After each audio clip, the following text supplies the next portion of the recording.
अब मेरी बात सुनो एवरीवन हियर। देखो, डायमेंशन का जो हमने लेक्चर डाला है ऑलरेडी, ओके, वो लेक्चर को जरा अच्छे से देख लेना। ये लेक्चर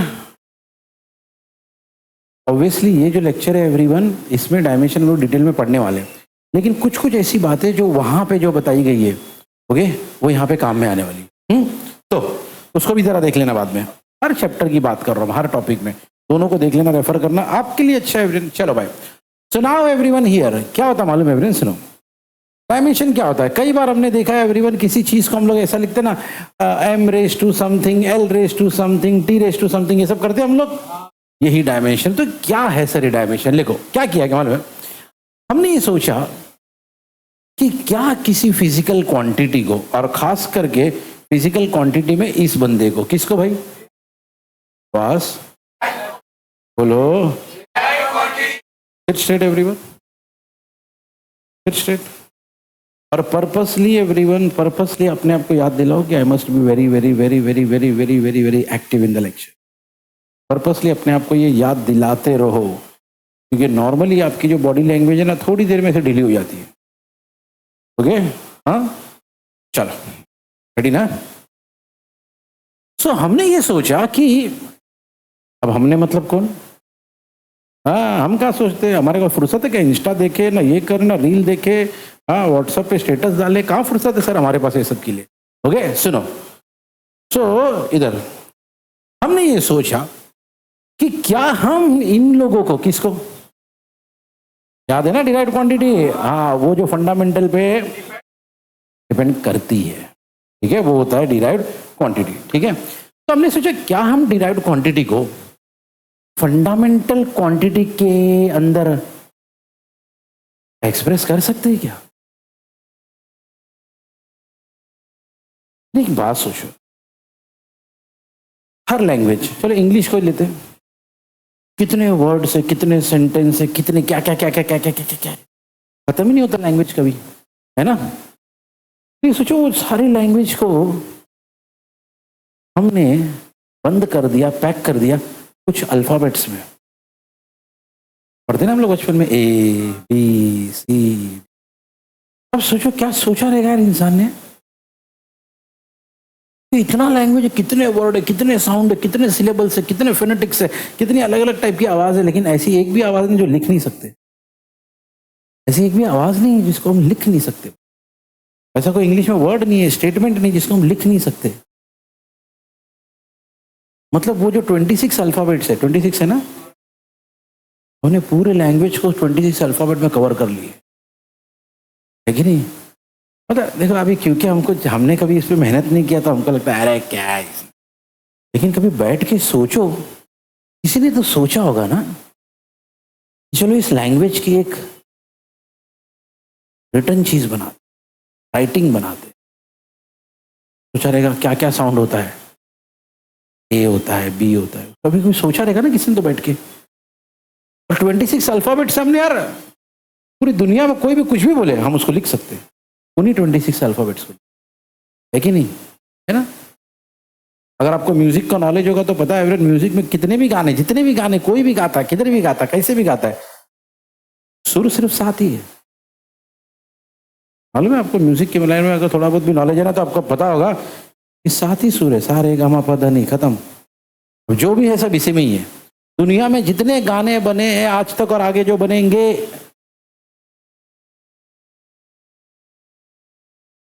ठीक है, सुनो मेरी बात यार। तो हमने सोचा जो फंडामेंटल क्वांटिटीज है, क्या इसको लेके हम इन लोगों को, किसको, आवाज एक्सप्रेस कर सकते क्या? तो यार हमने जब सोचा, आइडिया लगाया, तो पता चला हाँ कर सकते। कैसे करते हैं एवरीवन? सुनो मेरी बात यहाँ, एक एग्जाम्पल देता हूँ मैं आपको। अब यहाँ पे देखो, अब हमको पता है हमारे पास फंडामेंटल क्वांटिटी बेसिकली 7 है, याद है ना? है ना? उसमें बेसिक सबसे पहले क्या आता है? लेंथ, मास, टाइम। टेम्परेचर भी है, ये भी है, वो भी है, सब है, लेकिन ये लोग बेसिक है ना। अभी जैसे मान लो फॉर एग्जाम्पल मुझे फोर्स को एक्सप्रेस करना है। फोर्स क्या है? एक, मैं चाहता हूं इसको एक्सप्रेस करूं इन टर्म्स ऑफ, तो भैया इस फोर्स को मुझे लेंथ, मास, टाइम में कन्वर्ट करना पड़ेगा, है ना? अब फोर्स का फेमस फॉर्मूला क्या है? बोलो जोर से। तो मास तो वैसी है भैया, एक्सेलरेशन का फॉर्मूला होता है वेलोसिटी अपॉन टाइम। इसको नहीं पता हो वो नोट कर ले, एक्सेलरेशन का फॉर्मूला होता है, एक्सेलरेशन का फॉर्मूला होता है वेलोसिटी अपॉन टाइम। वेलोसिटी क्या है सर? स्पीड। अभी के लिए ऐसे याद रखना, स्पीड, सिंपल लैंग्वेज में स्पीड अपॉन टाइम। ओके चलो भाई, अब रही बात एवरीवन मास, वो तो मास ही है। चलो वेलोसिटी होता है डिस्टेंस अपॉन टाइम, यानी लेंथ अपॉन टाइम। अब नीचे ऑलरेडी क्या है? टाइम है। आपने नोटिस किया एवरीवन, हमने फोर्स को कन्वर्ट कर लिया मास में, लेंथ में, और क्योंकि ये सब कौन है जबकि ये कौन था? बोलो जोर से। मतलब हमने डिराइव्ड क्वांटिटी को फंडामेंटल क्वांटिटी के टर्म्स में,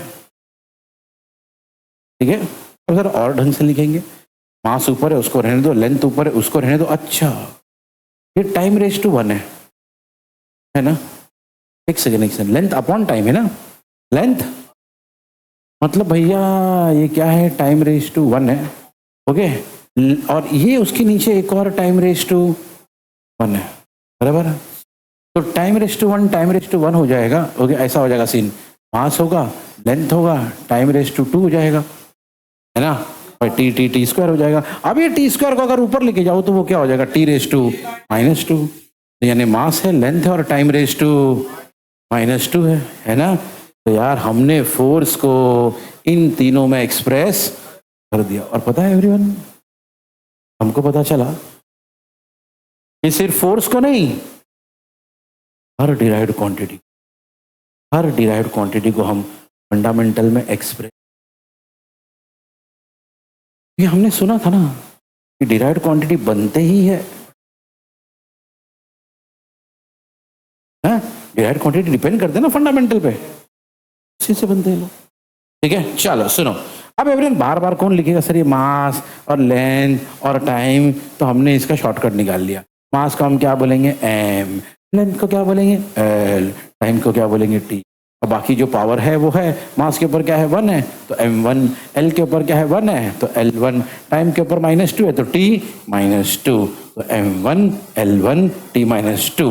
ओके सुनो, बेसिक अलजेब्रा वाली बात है कि 1 लिखो या मत लिखो कोई फर्क पड़ता है?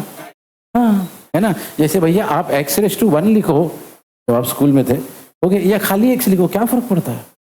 क्योंकि दोनों सेम ही है। ओके, इसलिए यहाँ पे 1 लिखना जरूरी नहीं है। और हाँ, ये जो बॉक्स दिख रहा है सबको, बॉक्स एवरीवन, ये डेकोरेशन नहीं है, ये डायमेंशन का सिंबल है। तो जब भी ऐसा दिखे ना, इसका मतलब ये फोर्स नहीं पढ़ते, हम इसको पढ़ते हैं डायमेंशन ऑफ फोर्स। कैसा पढ़ेंगे? ये इसको पढ़ने का तरीका, ठीक है? और ऐसे फॉर्मूलेस को, ऐसे इक्वेशंस को हम कहते हैं, सब बोलो क्या बोलते हैं इसको? या तो हम ये नाम से बुलाते हैं क्या? तो डायमेंशन बोलो, डायमेंशनल इक्वेशन बोलो, या डायमेंशन 1 एंड द, ठीक है? फाइन एवरीवन, ये बात थी डायमेंशन की। अब कुछ फेमस बंदे हैं जिनके डायमेंशन दिए गए। अच्छा एक बात और चीज पता चली, डायमेंशन निकालते जब सबका डायमेंशन निकाले ना, हमको एक बात पता चली कि कुछ लोगों के डायमेंशन सेम है, कुछ लोगों के डायमेंशन सेम है। फिर मेरी एक बात बताओ यार, अगर एवरीवन पूरा एक शहर एक ही दुकान से अगर कपड़े खरीदता है, एक एग्जांपल है, एक ही दुकान से अगर, तो क्या ये चांस है कि भैया लोगों के कपड़े सेम हो? है कि नहीं? बात है यार, कितने फंडामेंटल क्वांटिटी गिनती के साथ लोग यार, जब सबका तुम डायमेंशन उसी से बनाओगे तो कुछ लोग तो मिलेंगे ना जिनके सेम, क्या हाँ सेम डायमेंशन होगा ना, ऐसा ओके ओके फाइन। तो सुनो, ऐसा ही हुआ है ये सब। यहाँ पे पहला डायमेंशन देखो m0 l0 t -1, क्या यहाँ जितने नाम आपको दिख रहे हैं वो सबके डायमेंशन यही, फिर यहाँ पे है m1l2t-2, m1l2t-2, ये जितने लोग हैं सबके डायमेंशन यही है। सिमिलरली ये इन सबके डायमेंशन क्या है, m1l-1t-2, इन दोनों के डायमेंशन है m1l1t-1, इन सबके डायमेंशन है m0l1t-2, ऐसा पूरा दिया हुआ। ओके कि भैया पढ़ने में आपको आसानी हो, अब हर एक का डायमेंशन दो, इसका ये है, इसका ये है, इसका ये, टेबल भी बड़ा हो जाएगा। इन लोगों ने क्या किया, भैया देखो इतने लोग हैं ना, इनका डायमेंशन ये है, इतने लोग हैं ना, इनका डायमेंशन ये, इतने लोग हैं ना, इतना डायमेंशन ये है। सही है, फाइन एवरीवन, ओके।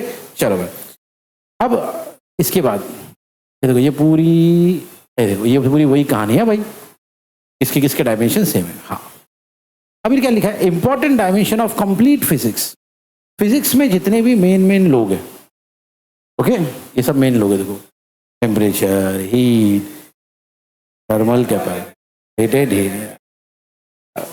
अब ये वो लोग हैं, अभी इसमें से ऐसे कई लोग आपको मिलेंगे जिनका नाम आपने पहली बार भी सुना होगा, या जिनका नाम था तो सही स्कूल में भी, सुना नहीं बात।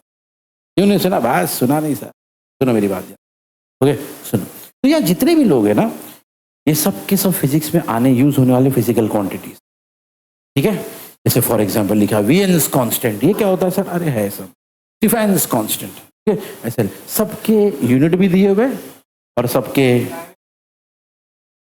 सर मेरे को ऐसा दिख रहा है कहीं कहीं पे थीटा लिखा हुआ है। हाँ तो भैया टेम्परेचर भी तो फंडामेंटल क्वांटिटी है ना 7 फंडामेंटल क्वांटिटी में एक, तो टेम्परेचर कभी आ गया तो उसका सिंबल थीटा। तो ये ओके, ऐसा अलग अलग लोग, कभी कभी आई आ जाएगा, आई आ जाएगा, या ए आ जाएगा, तो वो कौन? करंट। वेरी गुड, करंट, क्योंकि करंट का सिंबल यूनिट होता है एम्पियर। क्या होता है भैया? तो वो भी कभी कभी यूज करते हैं, है ना, घुमा फिरा के 7 लोग हैं। हाँ ये बात सही है कि ज्यादातर यूज होता है एम, एल और टी। क्या यूज होता है ना? आपने मुझे एक बात बताओ, यहाँ पे नीचे जो है ना, रोड पे दुनिया भर की गाड़ियां चलती है ना, हर टाइप की, कार चल रहा है, ट्रक चल रहा है, ये वो चल रहा है। मुझे एक बात बताओ, क्या पूरे बॉम्बे में सिर्फ इतनी गाड़ियां है, या मतलब क्या यही टाइप की गाड़ियां पूरे बॉम्बे में? नहीं सर, और भी बहुत महंगी महंगी गाड़ियां हैं, बिल्कुल। मतलब ये जो वो है ना, जैसे पूरे बॉम्बे में जाओगे आपको रिक्शा दिखेगी, पूरे बॉम्बे में जाओगे टैक्सी दिखेगी, है कि नहीं? पूरे बॉम्बे में जाओगे ट्रेन मिलेगी आपको, ये सब कॉमन चीज़ है। लेकिन यार कभी किसी बॉम्बे के किसी आप कोने में गए और वहां पे आपको ना एकदम पॉश कार दिख गई, एकदम महंगी वाली, ओके, जो भी है दुनिया भर की चीजें, दुनिया भर के, या कोई महंगी वाली बाइक दिख गई, ठीक है, वो भी तो है ना, वो भी तो एक व्हीकल है। हाँ कम लोग यूज करते हैं लेकिन है ना, ठीक है। वैसा तो कभी कभी भैया टीटा दिख जाएगा, कभी ए दिख जाएगा, एम्पियर, है ना, वो भी तो है, यूज आ सकता है। लेकिन ज्यादातर यूज होने वाले लोग यही है, एम, एल, टी। कौन है ये लोग? मास, ये ज्यादातर यूज होने वाले हमारे लोग हैं, ओके। लेकिन याद रखना यही सारे लोग सिर्फ नहीं है, और भी लोग हमारे पास है। तो ये यहाँ तक है ना, कहानी यहाँ तक ऐसी चलेगी। आपको सिर्फ सभी लोगों के डायमेंशन दिए गए, सभी लोगों के क्या दिए गए? डायमेंशन दिए गए, टेबल बना के दिया गया अपने को, ठीक है। चलो अभी देखेंगे उन डायमेंशन का यूज क्या है। भाई यूज भी तो होता होगा ना ये, ओके। चलो एवरीबडी हियर, ओके, इधर देखो क्या लिखा है। ये जो वर्ड है ना एप्लीकेशन, इसका सिंपल इंग्लिश में मीनिंग है यूज ऑफ डायमेंशनल एनालिसिस। ये डायमेंशन हमने देखा, इसका यूज क्या है भाई, कहाँ यूज करेंगे इसको, ठीक है। तो सुनो मेरी बात ध्यान से। सबसे पहली चीज लिखी है, to find the unit of मैं एक एग्जाम्पल देके बता रहा हूं। जैसे फॉर एग्जाम्पल मान लो कि हमको है ना वर्क का यूनिट नहीं मालूम है, वर्क का यूनिट नहीं मालूम है, तब यहाँ पे फोकस करोगे तो क्या सर हम डायमेंशन के हेल्प से वर्क का यूनिट निकाल सकते हैं? चलो कोशिश करते हैं। यार वर्क का फॉर्मूला क्या है? फोर्स इनटू, ठीक है। मैंने इसलिए बोला सारे नाम आपकी नजर के सामने से जाने चाहिए, ऐसा नहीं लगना चाहिए ये क्या है नया, ऐसा कुछ नहीं होना चाहिए। फोर्स का डायमेंशन होता है m1 l1 t-2, M1 L1 T1। अब कुछ लोगों का डायमेंशन अभी तो मैंने आपको बोला देखो घर पे जाके आपने इसको याद कर लेना। बहुत सारे जो कॉमनली यूज डायमेंशन है वो तो आपको याद रहने चाहिए, ठीक है। ओके एवरेज, जैसे फॉर एग्जांपल बता दो अभी हाइड्रोजन का सिंबल क्या है? सोडियम का एस, Na, क्लोरीन का, है ना।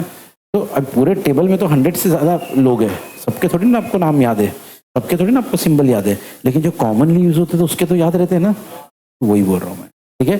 तो सबके डायमेंशन याद नहीं कर पाओगे, लेकिन यह जो कॉमनली सबसे ज्यादा यूज होता है उसको जरूर याद कर लेना। अगला बंदा है डिस्प्लेसमेंट, और डिस्प्लेसमेंट का यूनिट होता है L⁻², क्योंकि डिस्प्लेसमेंट मतलब लेंथ ना, तो L⁻²। अच्छा अभी देखो यहाँ पे एक L है, यहाँ पे भी एक, इसके पावर में भी 1 है, इसके पावर में भी, तो वो 1 + 1 क्या हो जाएगा 2, सही है। इसीलिए यहाँ पे लिखा है M1 L⁻², और T⁻²,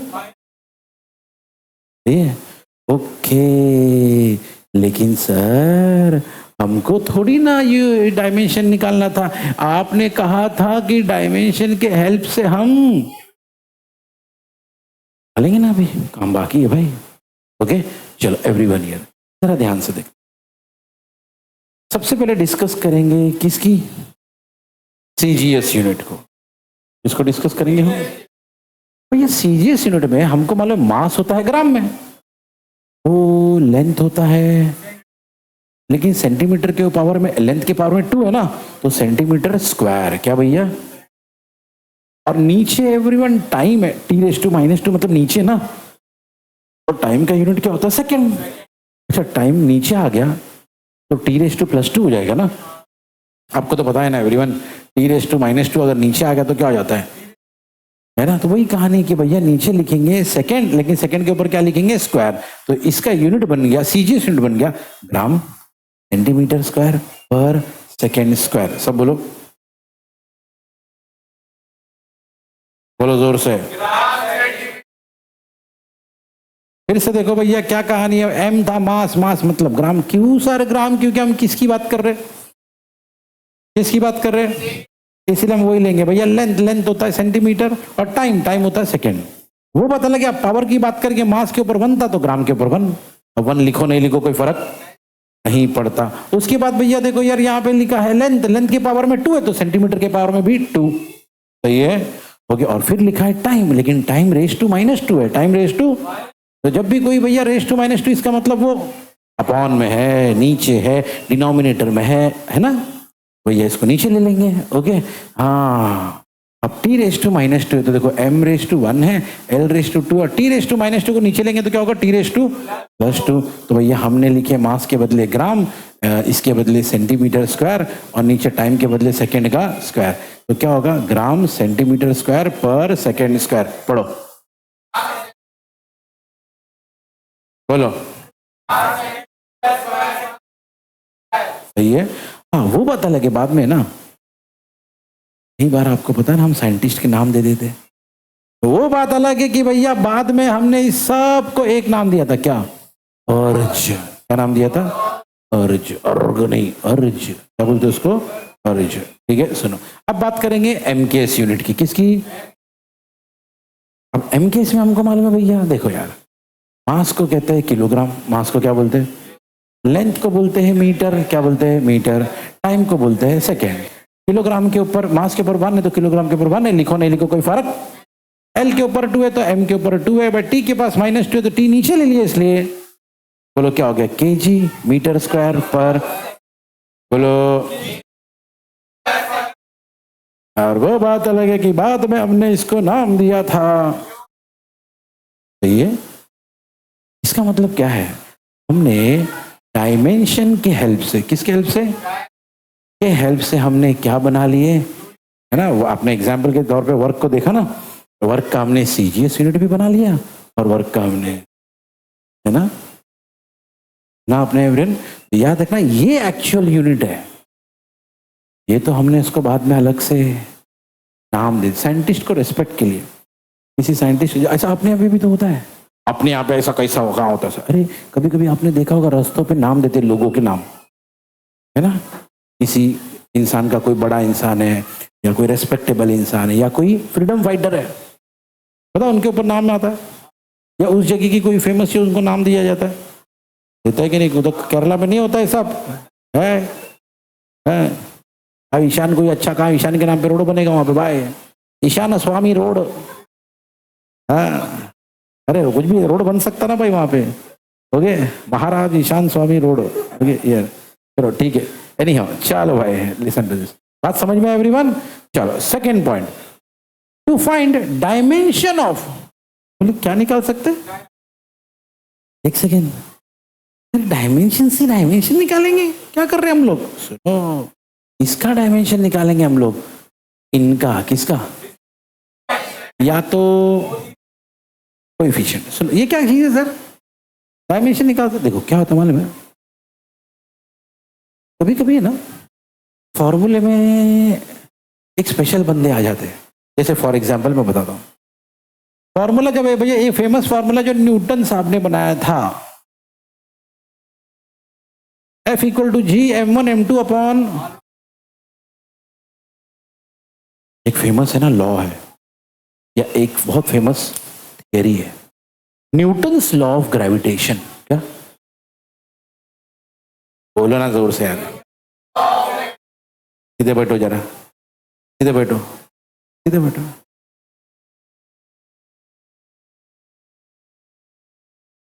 एवरीवन,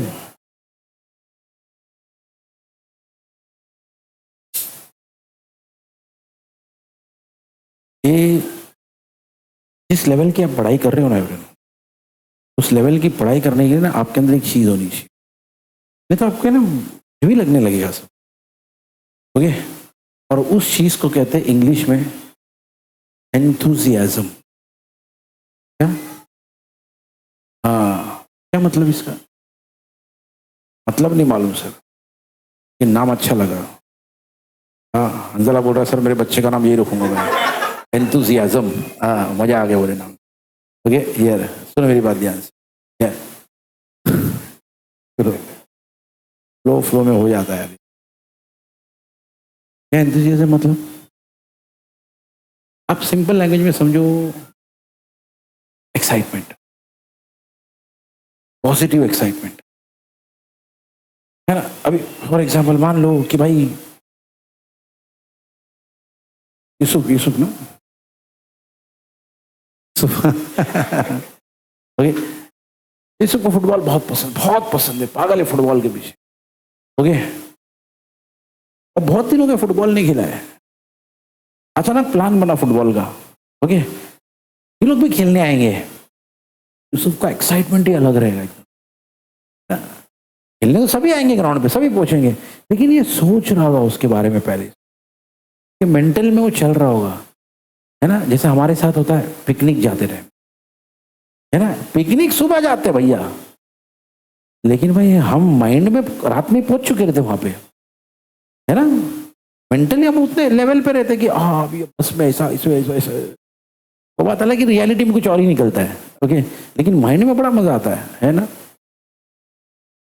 उसको एंथुसियाज्म बोलते हैं। आप किसी चीज को करने के लिए इतने एंग्शियस होते हो, इतने खुश होते हो, यार कुछ कर रहा हूँ, कुछ पढ़ रहा हूँ यार, इसी से अपनी लाइफ बनने वाली, कल इसको मैं यूज करने वाला हूँ, वो लेवल क्या सोच रहनी चाहिए, उसको बोलते हैं एंथुसियाज्म। और वो चाहिए फ्रेंड ये लेवल की पढ़ाई करने की। एंथुसियाज्म रहेगा ना एवरीवन, तो कितना भी बड़ा ग्राउंड ने खुशी खुशी भागेगा, और 2 घंटा 3 घंटा खेलने के बाद है ना इसको बॉडी दुखेगा, लेकिन ये नहीं बोले अरे क्या बॉडी दिख रहा, कंटा लगा, नहीं, ये नहीं बोलेगा। तो एंथुसियाज्म रहेगा ना आपका, अरे इतना, अरे ये भी आप, ये नहीं बोलेगे आप, वो लैंग्वेज ही आपकी चेंज हो जाती है ना आपने, क्योंकि आपका थॉट प्रोसेस अलग रहता है। भाई वो चाहिए, वो स्पार्क है, वो चाहिए भाई, है ना। किसी किसी को देखो एवरन, बाइक, 2 व्हीलर नॉर्मल बाइक है, उतना प्यार से संभाल के रखता ना एकदम।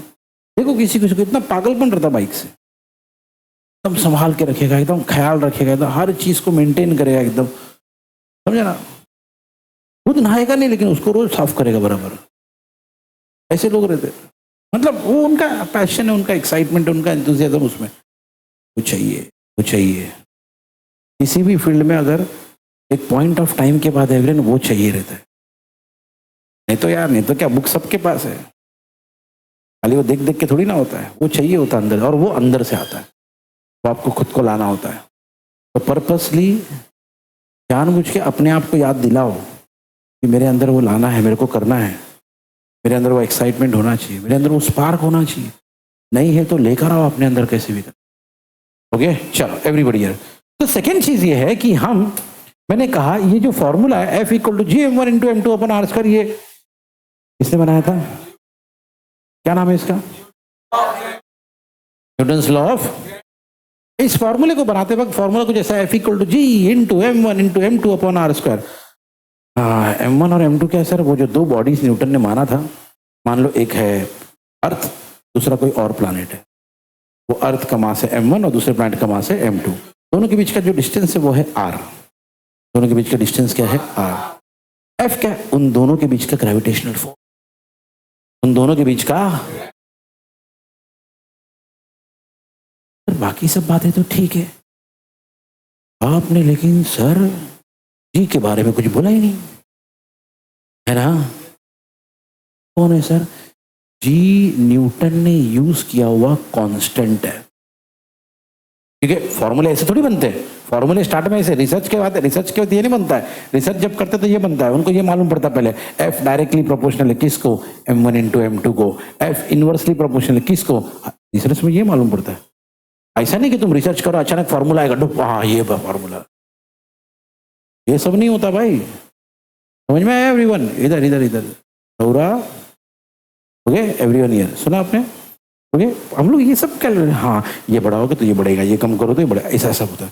फिर बाद में इसको मिलाया गया तो क्या बना? F इज प्रोपोर्शनल टू, अभी कहाँ equal to proportional to M1 × M2/R², यहां तक पहुंचते। और उसके बाद प्रोपोर्शनलिटी से कहां लेके जाते हैं उसको? Equal to. और उसके लिए क्या लाना पड़ता है? एक कांस्टेंट। ये तरीका होता है फॉर्मूला बनाने का, ये प्रोसेस होता है फॉर्मूला में। जितने भी फॉर्मूले हम लोग देखते हैं ना एवरीवन, अभी बैठ के हम लोग सोचते नहीं कि बनाया किसने। सर मैं सोचा था 2-3 बार बनाया किसने, फिर क्या मेरे मुंह में अजीब अजीब बातें आने लगी उसके बारे में, तो मैंने सोचना बंद कर दिया। बोले सर ओके एवरीवन हियर, सुनो किसने बनाया फॉर्मूला, ऐसा अपना रिएक्शन अलग होता है। ओके सुनो मेरी बात ध्यान, फॉर्मूला ऐसे होता है। तो वहां पे ना इक्वल टू साइन लाने के लिए क्या लाना पड़ता है? कांस्टेंट। अब क्या मालूम है? फोर्स हमको मालूम है, फोर्स एक फिजिकल क्वांटिटी, उसका डायमेंशन हमने अभी निकाला था। M1 M2 क्या है? मास है, इसका भी डायमेंशन हमको मालूम है। R क्या है? डिस्टेंस है, उसका भी डायमेंशन मालूम है, लेंथ है ना। एक बंदा रह गया, कौन? जी।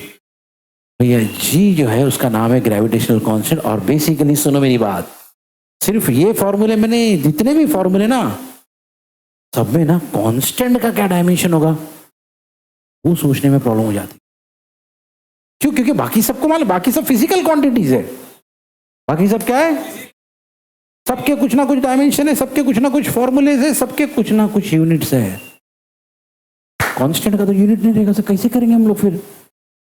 वही तो मैं बता रहा हूं आपको कि भाई क्या लिखा है यहाँ पे कि हम इस टेक्निक से, डायमेंशनल एनालिसिस से ऐसे कांस्टेंट्स का भी ये मतलब है कि जिन लोगों का पहले हम डायमेंशन नहीं निकाल पाते थे, अब उनका भी डायमेंशन हम निकाल सकते हैं इस टेक्निक से। टेक्निक का नाम है डायमेंशनल एनालिसिस। क्या नाम है?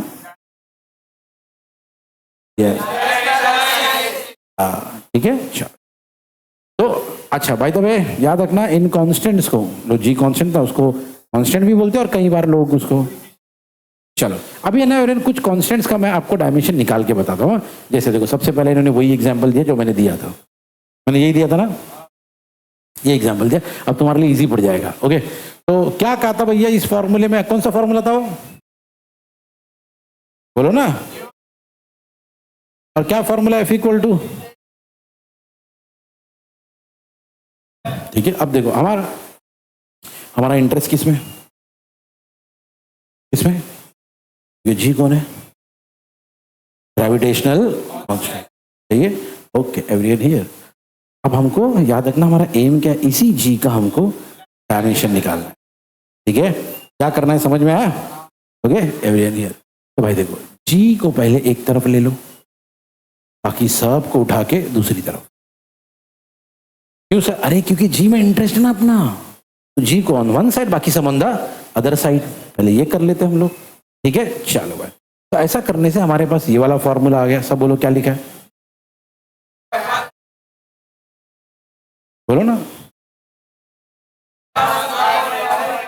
हाँ ठीक है। अभी देखो हर बंदे के बारे में सोचते हैं। अभी तुमको मैंने कहा था सारे टेबल में कई लोग हैं, सबके डायमेंशन देख लो, खास करके जो कॉमनली यूज होते हैं वो लोग। तो यहाँ पे एक बंदा है एफ। एफ कौन है? फोर्स। कौन है? फोर्स का डायमेंशन होता है m1 l1 t-2। फोर्स का डायमेंशन होता है। अब इसका याद रख लेना, बार बार आने वाला है। उसके बाजू में कौन है सर? r। मैंने कहा था r कौन होता है? डिस्टेंस। डिस्टेंस यानी लेंथ। तो क्योंकि r स्क्वायर है इसलिए l। m1 m2, m कौन है? मास। m कौन है? मास, इसलिए यहां पे भी लिखा हुआ है m, यहां पे भी लिखा हुआ है m। ये है। चलो भाई, अभी अच्छी बात क्या है मालूम है? सुनो मेरी बात। एक m कैंसिल। ओके सर, ये m का क्या करेंगे? ये m नीचे है, ऊपर लेके जाएंगे। अब जब ये नीचे है तो इसके पावर में कुछ नहीं, कुछ नहीं मतलब 1 है, कुछ नहीं मतलब ऊपर जाके क्या हो जाएगा? सही है। ओके चलो, उसके बाजू में यहाँ पे एक l है रेज टू 1, यहाँ पे एक l है रेज टू 1 + 2 3, और एंड में कौन है यहाँ पे? t-। एक सेकेंड, हमने ये जो बनाया क्या है? ये g का डायमेंशन। इसका डायमेंशन हो g कौन है? Gravitational constant. कौन है?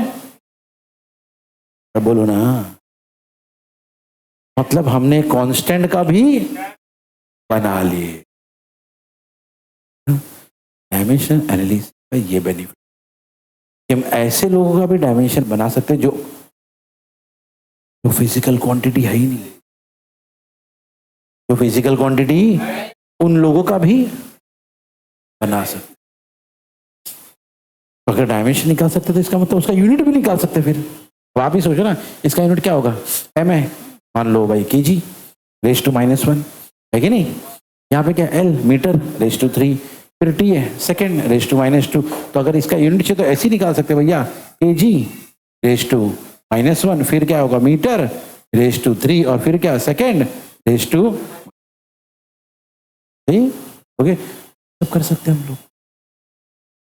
मतलब हम डायमेंशन एनालिसिस से उन लोगों का भी डायमेंशन और यूनिट निकाल सकते जो फिजिकल क्वांटिटी है ही नहीं। तो ऐसे दुनिया भर के एग्जाम्पल यहाँ पे दिए हुए। ओके ये और भी लोग हैं, जैसे कि फॉर एग्जाम्पल अगला नाम क्या दिया है तो उसका निकाला गया, अगला नाम क्या दिया गया है, जैसे एक का निकाले वैसे ही सबका निकाले। ठीक है, चलो तीसरी चीज क्या कर सकते सर हम लोग इससे? और भैया हम जो है ना ये कर सकते। क्या हम ये कर सकते? सब बोलो, बोलो ना। सर कन्वर्ट कर सकते मतलब क्या कर सकते हैं हम? सुनो, किसी भी फिजिकल क्वांटिटी को एक सिस्टम से किसी और सिस्टम में कन्वर्ट कर सकते। फॉर एग्जाम्पल के तौर पे मैं बताता हूँ। सुनो, अभी अभी आपने सुना था फोर्स का यूनिट होता है न्यूटन। फोर्स का यूनिट क्या होता है? लेकिन ये SI सिस्टम में, इसमें हाँ, फिर फोर्स का यूनिट ये भी तो होता है क्या? CGS में, इसमें। अब आपसे किसी ने पूछा 1 न्यूटन इक्वल टू कितना डाइन? 1 न्यूटन इक्वल टू, इसका आंसर डायमेंशन एनालिसिस से निकाला जाता। सुना आपने? इसका आंसर हम, मतलब हम लोग क्या कर सकते? न्यूटन को डाइन में कन्वर्ट कर सकते।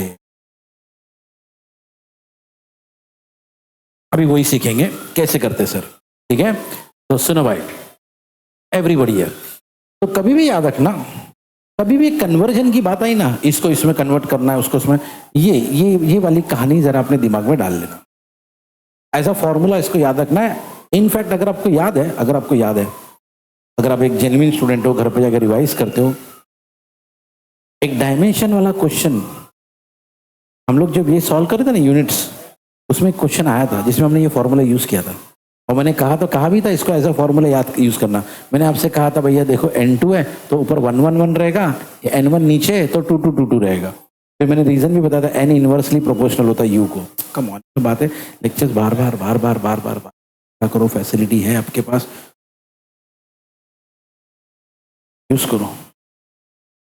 देखो इन्हें बहुत टाइम लगता है। ओके, किसी चीज को जरा अपने सिस्टम में फिट करने में टाइम लगता है। नहीं तो क्या होता, समझोगे लेकिन याद नहीं रख पाओ। याद रखने के लिए उसको चलने दो, बार बार चलने दो, अपने माइंड पे बार बार बार बार बार बार आने दो वो चीज को। ठीक है, फाइन, ओके, चलो। सो ये कहानी को बस याद रखना, इसकी हेल्प से हम लोग कर लेंगे। ठीक है, तो सुनो, अभी मान लो हमसे कहा गया भैया एक काम करो, न्यूटन को डाइन में कन्वर्ट करो। न्यूटन को डाइन में, न्यूटन क्या है सर? फोर्स का ऐसा यूनिट है, न्यूटन फोर्स का। चलो भाई सुनो, अब सबसे पहली बात, अब इधर देखो, अभी अभी हमने फोर्स सॉल्व किया था। अगर आपको याद है, फोर्स जो है ना उसका यूनिट ये होता है, अभी अभी किया था, केजी मीटर पर, बोलो। हाँ, इसी को हमने नाम दिया था बाद में न्यूटन, समझा? एक्चुअल नाम क्या है उसका? एक्चुअल यूनिट क्या है? केजी। वो बात अलग है कि भैया न्यूटन साहब के रेस्पेक्ट में हमने उसको क्या नाम दिया? न्यूटन। ठीक है, लेकिन एक्चुअली क्या है वो? केजी मीटर पर सेकेंड, याद रखना। ठीक है, अच्छा अभी सुनो कैसे कन्वर्ट करेंगे। तो मैंने कहा था इस चीज को एक फॉर्मूला मान के चलना। ठीक है, रेडी एवरीबडी हियर? सुनो, तो मान लो ध्यान से कि जहां भी ये 1 1 1 1 1 लिखा है ना, क्या मान लो वो, और जहां भी 2 2 2 है ना, मान लो वो CGS। आपको याद होगा, अगर आपको याद है, याद होना चाहिए, यही टेक्निक वहां पे भी यूज की। याद आ रहा थोड़ा थोड़ा ऐसा?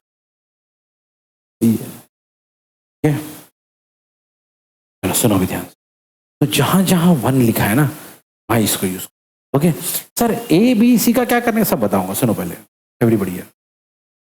M यानी क्या? मास। M यानी क्या? अब मैंने आपको पहले ही बता दिया, 1 SI यूनिट है और 2 CG है।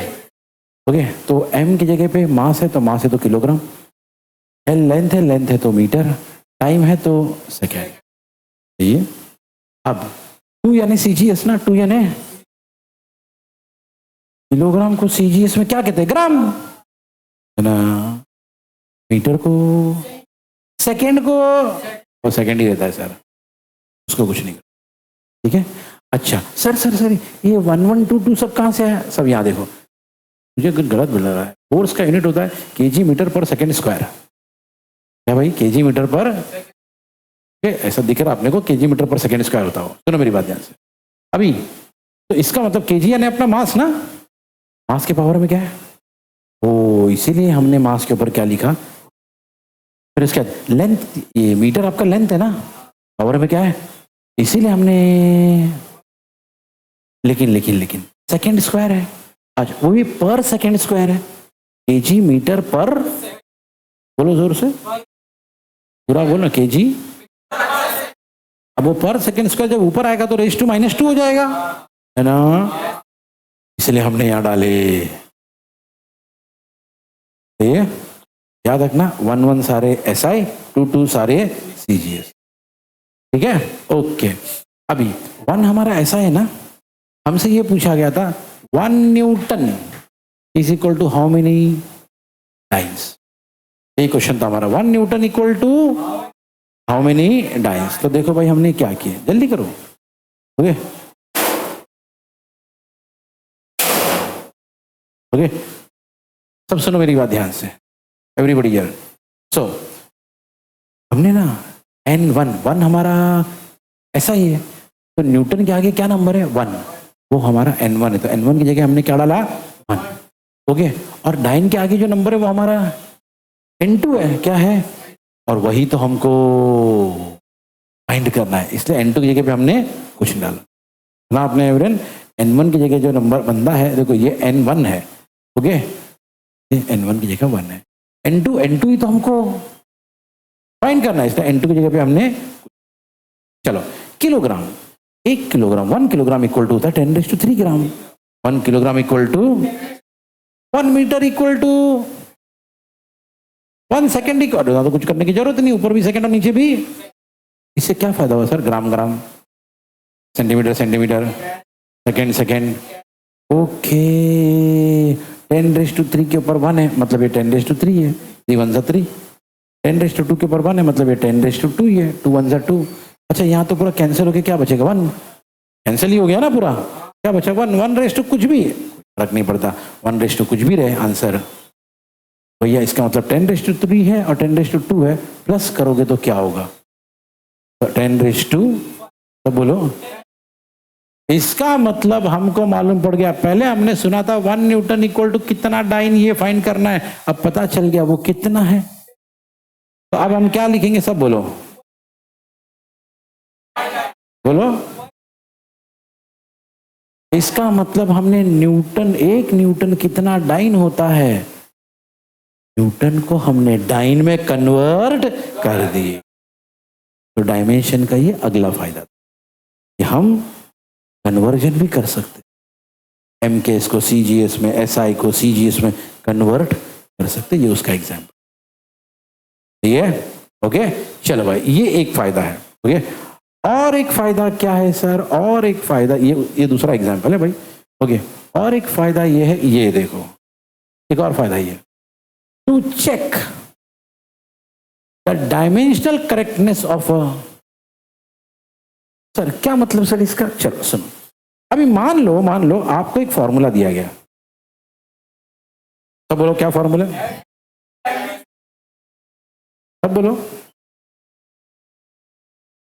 आपको बोला जाएगा भाई ये फॉर्मूला करेक्ट है कि नहीं चेक करो, है ना, ये फॉर्मूला करेक्ट है, सही है या नहीं, ये डायमेंशन में वो भी करते हैं। डायमेंशन में किसी फिजिकल रिलेशन यानी इक्वेशन या फॉर्मूला बोल लो, वो सही है या नहीं वो भी चेक कर सकते हैं। वो कैसे, अभी वो बताऊं, ठीक है। तो भाई हमारे सामने एक फॉर्मूला दिया गया है, तो बोलो क्या फॉर्मूला है, और हमसे बोला गया भैया चेक करो ये फॉर्मूला, एक्चुअली उसको बोलते हैं डायमेंशनली सही है क्या नहीं, डायमेंशनली करेक्ट है क्या नहीं। तो क्या करेंगे, कुछ नहीं, हमारे पास सबके डायमेंशन, F यानी कौन, और अभी चिल्ला चिल्ला के बोल रहे थे हम लोग, फोर्स का डायमेंशन होता है M1 L1 T-2, है ना। उसके बाद यहाँ कौन है, M यानी मास, मास यानी M। उसके बाद कौन है, वेलोसिटी, क्या वेलोसिटी, वेलोसिटी यानी स्पीड, वेलोसिटी यानी, और वेलोसिटी का डायमेंशन होता है L1 T-1, बोलो। और क्योंकि पावर में 2 है तो इधर भी नीचे क्या है, R, क्या है R यानी डिस्टेंस, R यानी डिस्टेंस यानी लेंथ, तो इसलिए यहाँ पे लिखे खाली L, यहाँ पे पावर में 2 इसलिए यहाँ पे पावर में 2 डाल दिए, सही। तो सबका हमने डायमेंशन लिख दिए। तो सुनो, लेफ्ट हैंड साइड में क्या है, M1 L1 T-2, right hand side में क्या होगा, चलो चेक करते हैं। M वैसे का वैसी है, L के ऊपर क्या है 2, L के ऊपर क्या है, बराबर ना, ओके L के पास क्या है 2, अच्छा ये जो L है इसकी पावर में भी क्या है 2, तो आपको नहीं लगता है एवरन ऊपर का L के पास 2 है, नीचे के L के पास भी 2 है, तो दोनों सही है। देखिए ये अपॉन है ना एवरीवन, है ना, तो ऊपर का L² नीचे का L² कैंसिल, सही है। अच्छा कौन बचा फिर, T-1, -1 की पावर में क्या है, मतलब T⁻², अच्छा जरा ध्यान से left hand side right hand side को देखना, लेफ्ट हैंड साइड में क्या मिला, M1 L1 T-2, जहां पे नहीं है मैं 1 बोल रहा हूं, वहां पे M1 L1 T, यहां पे क्या मिला। मुझे एक बात बताओ, क्या दोनों तरफ का आंसर, दोनों तरफ के डायमेंशन क्या इक्वल है सही में, या दोनों तरफ का डायमेंशन इक्वल नहीं, क्या लिखा है, they are not, they are not. इसका मतलब ये है कि ये फॉर्मूला करेक्ट, हाँ। और मैं आपको एक बात बताऊं, एक्चुअली ये फॉर्मूला रॉन्ग है। एक्चुअल फॉर्मूला क्या है मालूम है इसका, F = P², पर सेम ही तो है। अरे आप कहानी आगे भाई, R है, स्क्वायर नहीं है, सिर्फ R। उन्होंने जानबूझ के R² दे दिया ताकि आपको समझ में आए, भैया देखो कैसे पहचानते हैं ना आपने, अगर F = mv² लोगे ना तो करेक्ट आएगा दोनों। मतलब हम जो है इस टेक्निक से ये भी चेक कर सकते हैं फॉर्मूला सही है या गलत, है ना। ये एक और बेनिफिट है, ठीक है। ओके और भी एग्जांपल यहाँ पे दिए हुए आप देख सकते हो, और लास्ट में दिया हुआ है ओके, कि हम नए फॉर्मूले बना सकते हैं, न्यू रिलेशंस, देखो लिखा है, और एज अ रिसर्च टूल, ये सब छोड़ दो, टू डिराइव, भैया हम नए नए फॉर्मूले बना भी सकते हैं। एक तो पुराने फॉर्मूले जो उनको चेक कर सकते हैं सही है या, दूसरा नए फॉर्मूले बना भी सकते ना आपने। अब नए फॉर्मूले कैसे बनाएंगे उसका भी मैं आपको एग्जांपल देता हूं, ठीक है। चलो मान लो हम एक रिसर्च कर रहे थे, किस पे, सिंपल पेंडुलम है, नॉर्मल पेंडुलम, और नॉर्मल पेंडुलम का किस चीज पे रिसर्च कर रहे थे सर, इस पे, किस पे बोलो सर, टाइम पीरियड यानी क्या, किसी पेंडुलम को, पेंडुलम सबको पता, सब इधर इधर इधर इधर, पेंडुलम सबको पता है। तो पेंडुलम मान लो फॉर एग्जांपल, पेंडुलम यहाँ पे लटका हुआ है, ओके, हमने उसको यहाँ खींचे छोड़ दिए, तो एक पेंडुलम जाके वापस आने के लिए उसने टाइम लिया 2 सेकेंड, एग्जाम्पल, जाके वापस आने के लिए कितना लिया, तो इस 2 सेकेंड को हम बोलेंगे टाइम पीरियड। तो टाइम पीरियड क्या होता है भैया, किसी पेंडुलम को जाके कितना टाइम लगता है, सेकंड नहीं लगेगा, जरूर नहीं, कुछ भी लग सकता है, कितना, उसको कहते हैं, सही है, ओके, चलो, ओके, चलो रेडी, सुनो। तो भैया अगला लास्ट इसमें जो बेनिफिट ये है कि हम इस डायमेंशनल एनालिसिस से नए फॉर्मूले बना भी सकते। जैसे एग्जांपल के तौर पे मैंने कहा था कि भैया सिंपल पेंडुलम का क्या, इस पे हम लोग रिसर्च कर रहे थे, किस पे, सिंपल पेंडुलम के टाइम पीरियड में। टाइम पीरियड क्या है, किसी पेंडुलम को जाके कितना टाइम लगता है, तो कहते हैं टाइम पीरियड। चलो भाई, तो मेरे रिसर्च में ये पता चला कि भैया देखो, किसी पेंडुलम को जो टाइम पीरियड है ना, वो डिपेंड करता है कुछ लोगों पे, जैसे कि इस पे क्या, याद रखना पेंडुलम में 3 बातें याद रखना, ये नोट भी कर लेना, पेंडुलम में 3 चीजें होती है हमेशा। इसको कहते हैं सपोर्ट, यहां पे लटका था ना पेंडुलम को, उसको बोलते हैं, इसको स्ट्रिंग क्या बोलते हैं, और इसको बॉब, याद रखना, ठीक है। ये कहीं बना लो, बना लो कहीं पे, कि भाई ये जो हमारा टाइम पीरियड है, कौन, ये कुछ लोगों पे डिपेंड करता है। जैसे सबसे पहले भैया किस पे डिपेंड करता है, ये जो बॉब देखे थे ना, उसके मास के ऊपर। मतलब क्या हो गया, रिसर्च करते वक्त है ना, जब इन्होंने मास चेंज किया ना उसका, तो देखे टाइम भी हो रहा था, मतलब भैया ये उस पर डिपेंड करता है। फिर दूसरा पता चला वो डिपेंड करता है किस पे, लेंथ पे, वो जो मैंने कहा था लेंथ, स्ट्रिंग बनाया था ऐसा, वो लेंथ है, ओके, तो उस पर भी फर्क पड़ता है, उसको कम ज्यादा किए तो भी टाइम पीरियड को फर्क पड़ रहा था। और तीसरा तो आपको मालूम है कौन, ग्रेविटी, ओके, जो अर्थ की ग्रेविटी होती है ना, एक्सेलरेशन ड्यू टू ग्रेविटी, ठीक है, फाइन, उससे भी फर्क पड़ रहा था। मतलब बेसिकली हमारा जो टी है, टाइम पीरियड है, वो किस पे डिपेंड कर रहा था, एम पे, एल पे और जी, इस पे डिपेंड कर रहा था। सर आपको कैसे मालूम पड़ा डायरेक्टली प्रोपोर्शनल, नहीं अभी मैं नहीं मालूम, मुझे नहीं मालूम है, मुझे बिल्कुल नहीं मालूम, तो ऐसे लिख दिया हो, मुझे नहीं पता कि डायरेक्ट है क्या, इनवर्स है क्या पावर आएगा, कुछ नहीं पता, मुझे खाली इतना पता है कि टाइम पीरियड इन 3 लोगों पे डिपेंड, कैसे डिपेंड करता है नहीं मालूम मुझे, तो मैंने क्या किया इसके पावर में डाल दिया, इसके पावर में, क्योंकि मुझे पता ही नहीं है कैसे डिपेंड करता है। हाँ बस एक चीज हमने कर दिया, प्रोपोर्शनलिटी की साइन हटा के इक्वल टू लाने के लिए, वेरी गुड, वो कांस्टेंट हमने डाला के, देख लो जो भी मैंने बताया सब यहां पर है, टी इक्वल टू, सब लोग पढ़ो, टी एम,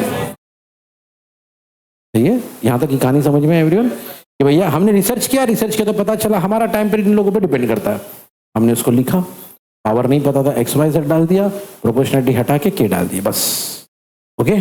चलो भाई, अब क्या हुआ एवरीवन, सुनो मेरी बात ध्यान, एवरीवन हियर, अब हमको मालूम है कि लेफ्ट हैंड साइड में टाइम पीरियड है, क्या है, अब हम सबका डायमेंशन लिख देंगे, लेफ्ट हैंड साइड में कौन है, टाइम पीरियड, तो उसका डायमेंशन क्या होगा, टी, है ना, ओके, देख लो भैया एक बार देख लो, लेफ्ट हैंड साइड में कौन है, टाइम पीरियड, उसके बाद यहाँ पे मास है, यहाँ पे लेंथ है, और यहाँ पे एक्सेलरेशन ड्यू टू ग्रेविटी है, ठीक है भाई, ओके।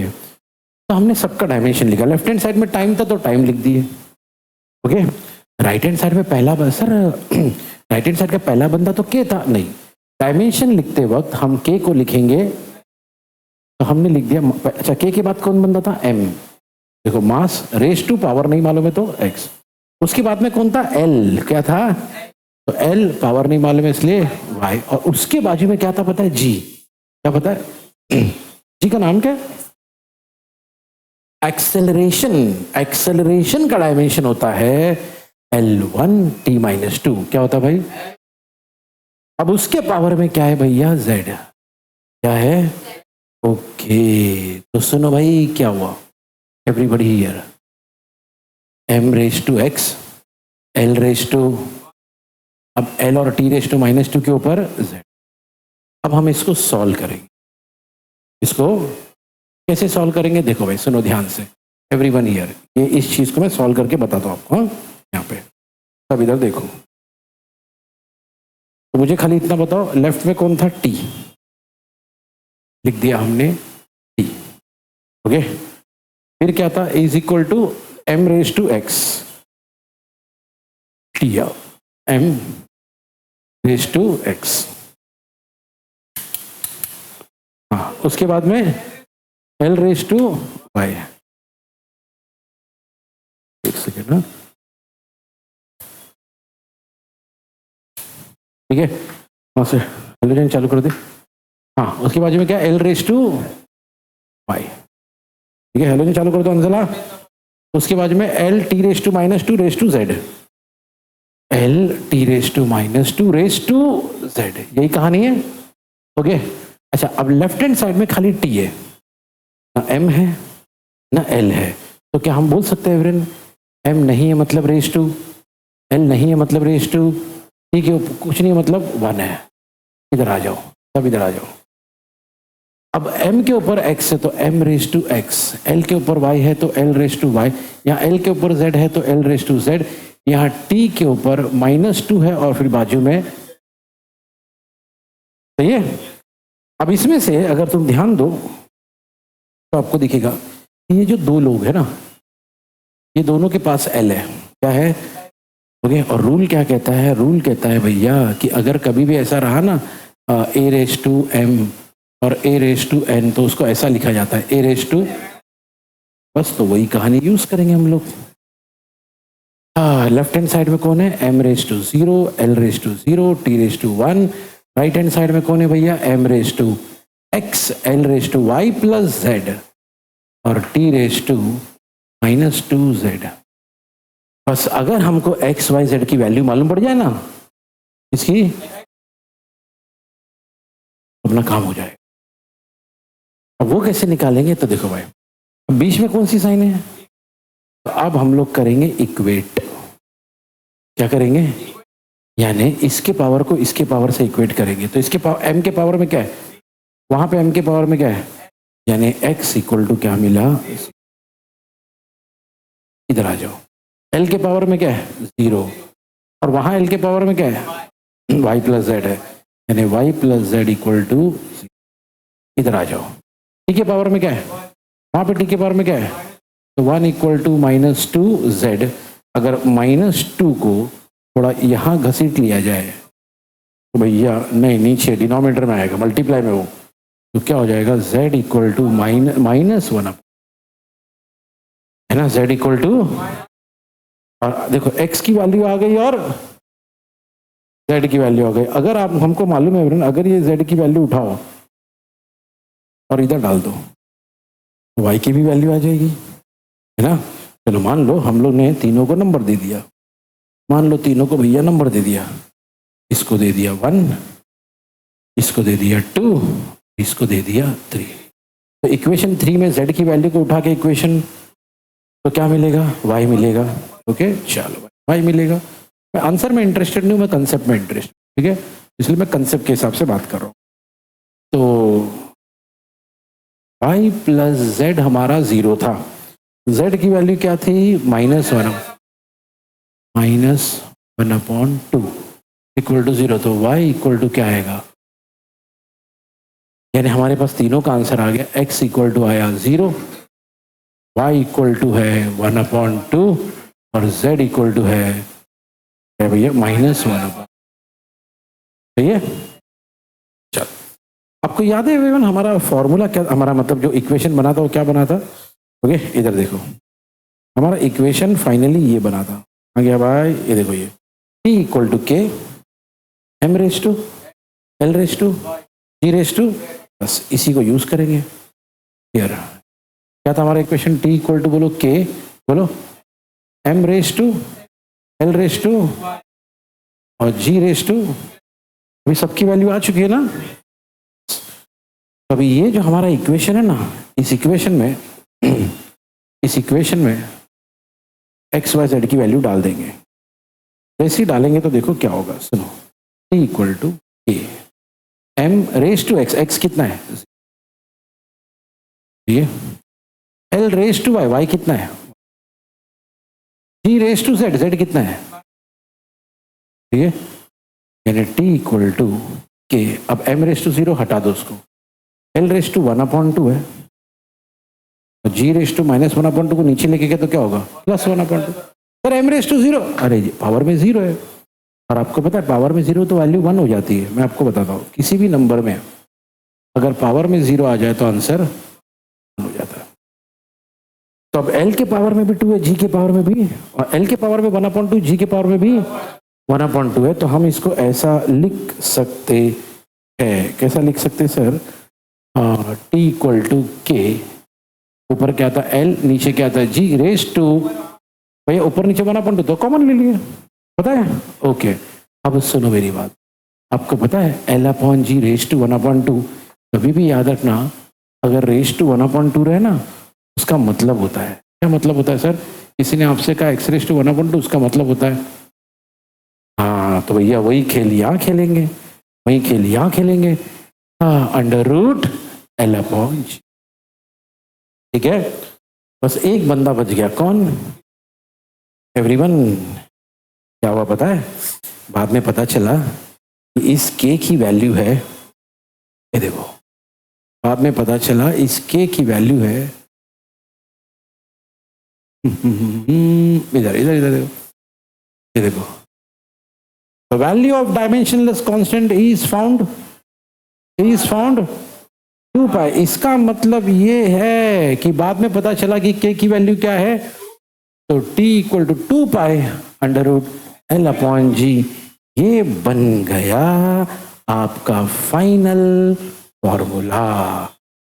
इसके लिए sir time period of a simple, आपने एक चीज देखे, हमने फॉर्मूला बनाया, हमने खुद ने फॉर्मूला बनाया एवरीवन, एक रिसर्च लिए, रिसर्च से क्या क्या पता चला पहले हमने वो देखे, और फिर हमने धीरे धीरे फॉर्मूले को बना लिया पूरा एवरीवन। देखो है ना, पहले सिर्फ हमको इतना ही पता था, पहले सिर्फ हमको इतना ही पता था कि रिसर्च से पता चला कि टाइम पीरियड डिपेंड करता है मास पे, लेंथ पे और जी पे।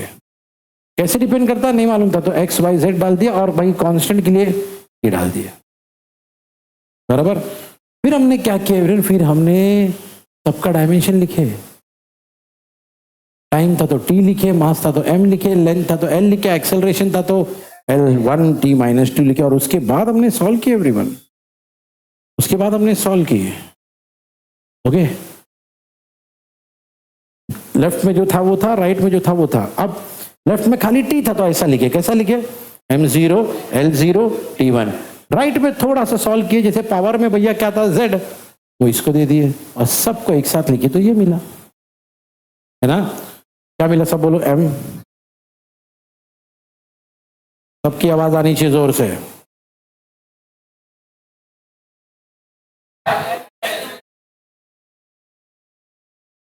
फिर हमने देखा Ly L⁻⁻z, तो हमारे पास ये फॉर्मूला है, तो हमने ये फॉर्मूला यहां अप्लाई किया, घर पे आके कई बार देखना है इसको, तो हमको ये मिला। फिर हमने क्या किए, इक्वेट किसको करने का, पावर्स को, x m के पावर में क्या है, m के पावर में क्या है वो इक्वल, l के पावर में जो भी है वो इक्वल, t के पावर में जो है t के पावर में जो है। ओके, ऐसा करते करते हमको 3 इक्वेशन मिले। और जब 3 इक्वेशन मिले उसमें से x की वैल्यू भी आ गई थी और बचा कौन था, सिर्फ y। तो उसको उठाया और हमने इसमें डाल दिए, सॉल्व करते करते y भी मिल गया। अब हमारे पास x भी है और अब यही हमारा फॉर्मूला था ना मेन, x y z की वैल्यू डाल दी। m तो 0 था, छोड़ो उसको, इधर 2 है, इधर -2 नीचे ले लिए। अब ऊपर भी 1/2 है, नीचे भी 1/2 है, तो हमने कॉमन ले लिए। अब रेस टू 1/2 को हमको पता चला कैसे लिखते हैं, √x, √L/g। और बाद में पता चला कि k का वैल्यू कितना है भैया, 2π। बन गया हमारा फॉर्मूला t = 2π √L/। ठीक है, तो हम फॉर्मूला बना भी